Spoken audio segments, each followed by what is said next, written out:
నమస్కారం. నేను చందు. డిఎస్సిలో మెరిసేదెలా? వీడియో చివరి వరకు చూడండి. ఒకవేళ ఛానల్‌ని సబ్స్క్రైబ్ చేసుకోకపోతే ఫస్ట్ సబ్స్క్రైబ్ చేసుకోండి. ఆంధ్రప్రదేశ్‌లోని ఉపాధ్యాయ పోస్టుల నియామకాల కోసం మెగా డిఎస్సికి రంగం సిద్ధమైంది.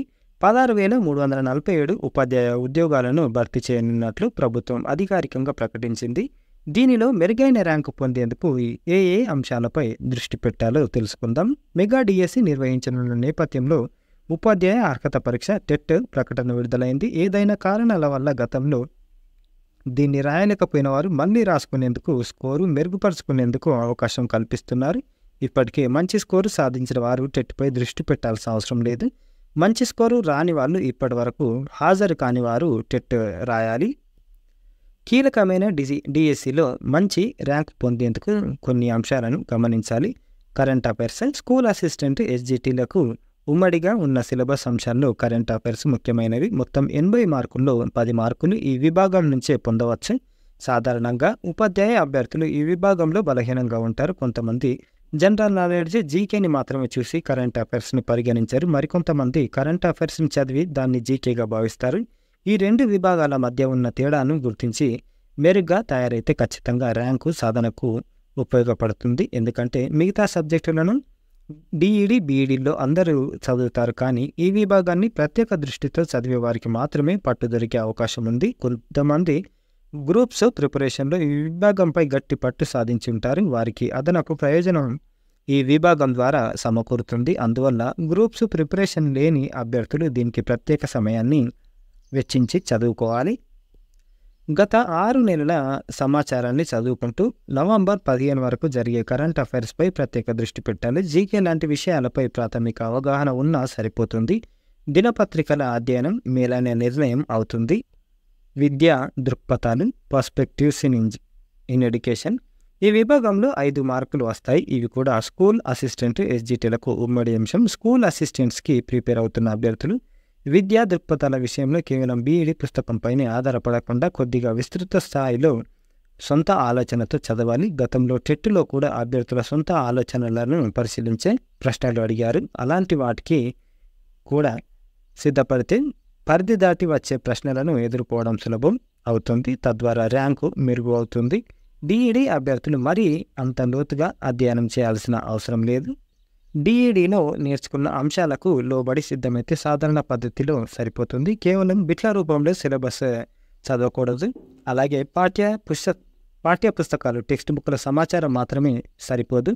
టెక్స్ట్ బుక్స్ చదువుతూ సంబంధిత అంశంపై ఎటువంటి ప్రశ్నలు రావచ్చో ఆలోచించాలి. ఆ పైన వీలైనన్ని బిట్లను సాధన చేయాలి.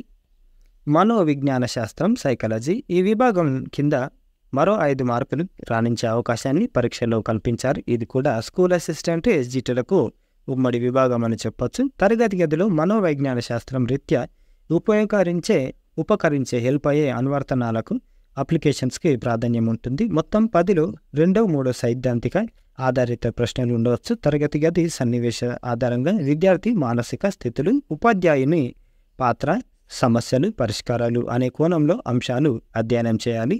డిఈడిలో చదివిన అంశాలను ఎస్జిటి అభ్యర్థులు ప్రధానంగా పరిగణించాలి. స్కూల్ అసిస్టెంట్ అభ్యర్థులు బీఈడీ పుస్తకంపై ఆధారపడుతూనే ఆలోచన పరిధిని విస్తృతీకరించుకోవాలి, అంటే పెద్ద చేసుకోవాలి. కంటెంట్, ఎస్జిటిలకు 80 మార్కులు, 45 మార్కులు ప్రాధాన్యం కంటెంట్కి ఇచ్చారు. తెలుగు, ఇంగ్లీష్ భాషలతో పాటు మ్యాథ్స్, సోషల్, సైన్స్ విభాగాల్లో ఒక్కొక్క దాని నుంచి 9 మార్కులు పొందవచ్చు. ఈ 5 కంటెంట్ విభాగాల్లో తయారయ్యేందుకు ప్రధానంగా 3 నుంచి 8వ తరగతి వరకు పాఠశాల టెక్స్ట్ బుక్స్పై ఆధారపడాలి. ఏదైనా చాప్టర్లోని అంశాలు 9th, 10th తరగతుల్లో కూడా ఉంటే 8వ తరగతి వరకు చదివి ఆపకుండా 9, 10 తరగతుల్లో ఉన్న విషయ పరిజ్ఞానాన్ని కూడా పొందాల్సి ఉంటుంది. గతంలో కొన్ని డిఎస్సిలో పేపర్ సెట్టర్స్ ఈ టెక్నిక్ను పాటించారు. అందుకని ఇప్పుడు జాగ్రత్త పడితే ఇబ్బందులు రాకుండా ఉంటాయి. ఏదైనా చాప్టర్లోని అంశం 8వ తరగతి వరకే పరిమితమై ఉంటే అంతటితో ఆపితే సరిపోతుంది. ప్రధానంగా ప్రభుత్వ టెక్స్ట్ బుక్స్పై ఆధారపడాలి. వాటిపై పూర్తి పట్టు వచ్చినప్పుడు అదనపు సమాచారం కోసం ప్రైవేటు టెక్స్ట్ బుక్స్పై ఆధారపడవచ్చు. కొంతమంది గతంలో ఓల్డ్ టెక్స్ట్ బుక్స్ను ప్రిపేర్ అవుతుంటారు. అలాంటి వారు ప్రస్తుతం కొత్త టెక్స్ట్ బుక్స్ అందుబాటులో ఉన్న తరగతుల వరకు తప్పనిసరిగా అధ్యయనం చేయాలి. కొత్త పాఠ్యపుస్తకాలు రాని తరగతికి పాత పాఠ్యపుస్తకాలు చదవాల్సి ఉంటుంది. స్కూల్ అసిస్టెంట్స్ మొత్తం 80 మార్కుల్లో 44 మార్కులు కంటెంట్కి కేటాయించారు. అంటే ఈ విభాగంపై పట్టు సాధించలేని అభ్యర్థులు ఉద్యోగం పొందలేరని స్పష్టంగా చెప్పవచ్చు. ప్రతిభ పాఠవాలున్న అభ్యర్థులు చాలామంది కంటెంట్లో సమాన ప్రతిభను ప్రదర్శించే అవకాశం ఉంది. అలాంటి పరిస్థితుల్లో ర్యాంకు సాధించే అభ్యర్థులు కరెంట్ అఫైర్స్, విద్యా దృక్పథాలు, విద్య, మనోవిజ్ఞాన శాస్త్రాల్లో కూడా రాణించగలుగుతారు. అందువల్ల మొదట కంటెంట్ను విస్తృతంగా అధ్యయనం చేసి దాంతోపాటు ఈ 3 విభాగాలు కూడా ప్రత్యేక ప్రాధాన్యంతో చదవడమే సరైన వ్యూహం అవుతుంది. 6th నుంచి 10th వరకు టెక్స్ట్ బుక్స్ సబ్జెక్టుపై పూర్తి పట్టు సాధించాల్సి ఉంటుంది. 10th క్లాస్లోని కొన్ని సబ్జెక్టులు ఇంటర్ స్థాయి వల్ల చదువుకోవడం కూడా అవసరమే. ఎందుకంటే విద్యార్థిని భవిష్యత్తు తరగతులకు సిద్ధపరచడం అనేది ఉపాధ్యాయుని ప్రాథమిక బాధ్యత. ఆ స్థాయిలో అభ్యర్థులు ఉన్నారా లేదా అని పరిశీలించేందుకు ఇలాంటి ప్రయత్నాలు జరుగుతాయి. వాటిని ఎదుర్కొనే వారే అంతిమ ర్యాంకులో నిలబడతారు.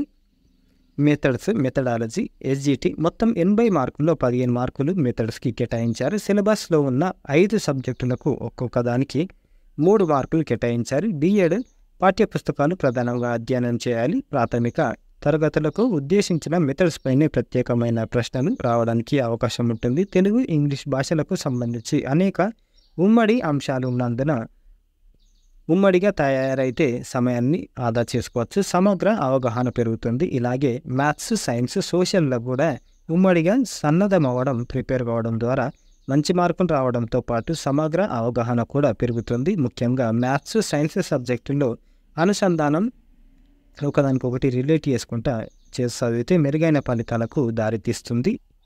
మ్యాథ్స్, సోషల్ సైన్స్లకు సంబంధించి డిఈడి పుస్తకాల్లో స్పష్టంగా ఇచ్చిన సమాచారంపై బలమైన పట్టు సాధించాలి. అనువర్తన ధోరణితో అధ్యయనం చేస్తే మంచి మార్కుల సాధన సులభమే.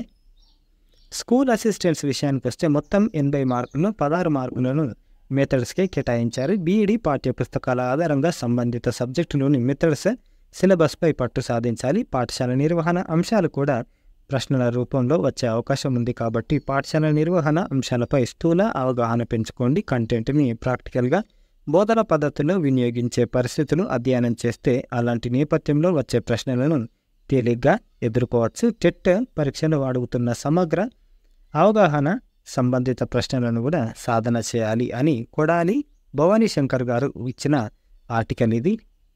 మరి టెట్ డిఎస్సికి ఎట్లా ప్రిపేర్ కావాలి అనేది ఈ రోజుకి సంబంధించిన ఆర్టికల్. లైక్ చేయండి, షేర్ చేయండి, సబ్స్క్రైబ్ చేయండి. థ్యాంక్ యూ, ధన్యవాదాలు.